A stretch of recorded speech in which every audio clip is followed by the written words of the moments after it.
Mahilig kasi ako talaga sa hayop. Lovebirds muna, tapos ayun, dumating na ulit yung kalapate.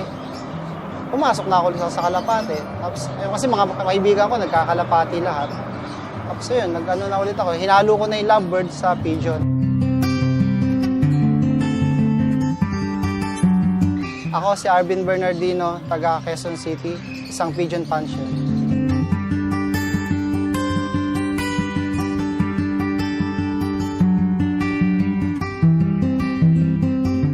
Yung challenge mo rin na mapaamo mo siya, tapos mapabalik mo sa bahay. Isa na yung isa ng fulfillment mo na yon. Oo, okay na yan, isa na yon. Tapos pag sali mo sa race, syempre, isa na yon. Yung challenge mo rin, mapauwi mo yung ibon mo.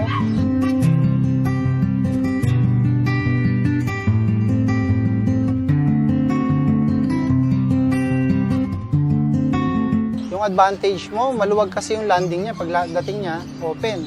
Yung nga lang, pag sumisingaw, pag summer, may singaw kasi ilog, medyo may amoy. Ito yung kulungan ng breeders ko, pero usually pagkatapos na yung breeding, puro lalaki lang yun nandito. Nakaiwala yung babae. Tapos ginagamit ko rin siyang breederan talaga. Ito may mga pugad-pugad siya. Tapos pagtapos ng breeding, sinasara ko na yun. Ito yung flyers ko, landing board ko, tapos ito yung trapdoor ko, dalawa. Isa dito sa Sputnik, tapos sa dito ko siya hinuhuli pag dirty. Yung mga flyers ko. Magkasama yung north and south ko, pati yung cock at saka hen.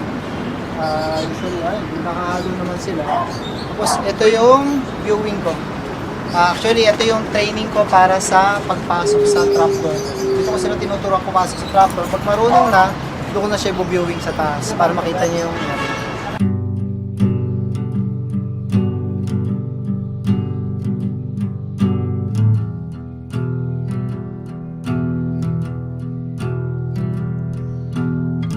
sa bloodlines kasi nagsimula ako, wala naman talaga akong bloodlines eh.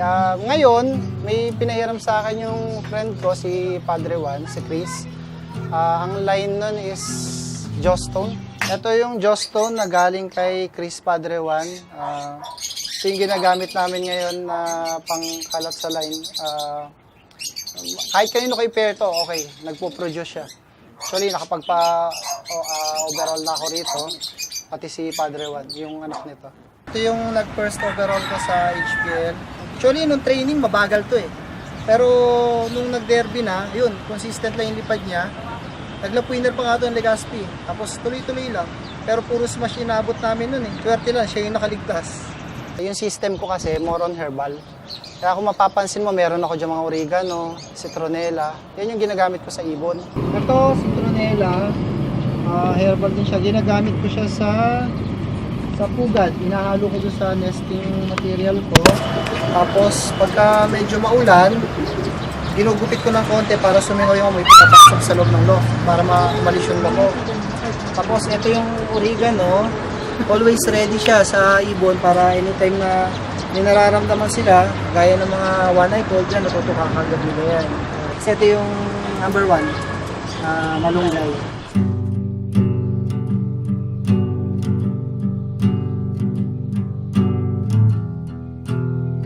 Pero mas dumami yung nakikilala mo kahit hindi taga rito, kahit sa malalayong lugar, may nakikilala ka pag pumunta ka kahit sa mga provinces, di ba?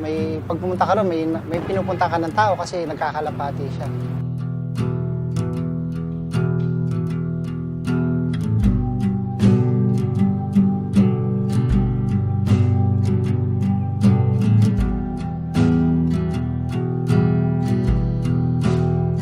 Si Mrs. ko, okay, number 1 yan. Hindi siya nagagalit, inayaan niya lang ako. Basta okay naman. Full support nga siya. Siya yung nagbabantay doon sa shop ko pagka nandito ako sa taas.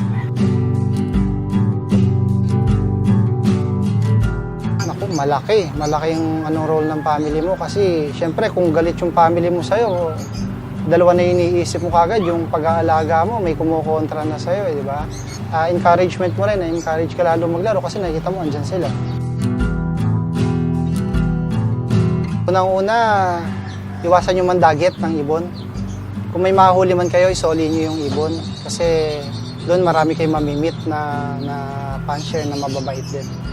Pangalawa, Maging totoo lang kayo. Pagka gusto nyo makipagkaibigan talaga, mabait naman yung mga nagkakalapate.